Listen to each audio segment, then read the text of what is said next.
Orang Cina tunjuk satu rim yang warna dia memang tak masuk akal tapi cantik untuk kita. Okay guys, inilah warna dia, warna merah. Okay, untuk color code Jepun race dia panggil scholarship red, tetapi depan sini kita cakap merah je lah, senang.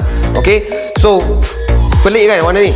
Orang Cina pun rasa macam pelik, tetapi lama kelamaan lepas kita tengok banyak orang pasang dengan juga pigment dia yang cantik, clean, memang rim ini naik atas kereta korang. Sesuai untuk kita warna putih, warna hitam dengan juga banyak-banyak warna lagi lah. Cuma tengok korang nak buat setup macam mana.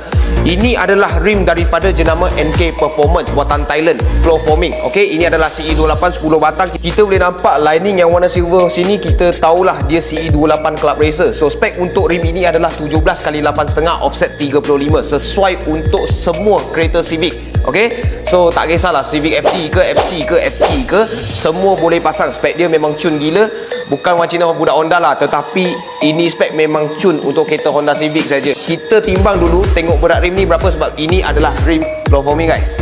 17 inci, 7.75 kilo sahaja daripada rim jenama NK Performance. Okay, CE28 ni memang ringan untuk kereta korang, lagi menaikkan prestasi kereta korang sebab dia lagi ringan. Jimat minyak dengan juga tekan minyak dia lagi ringan.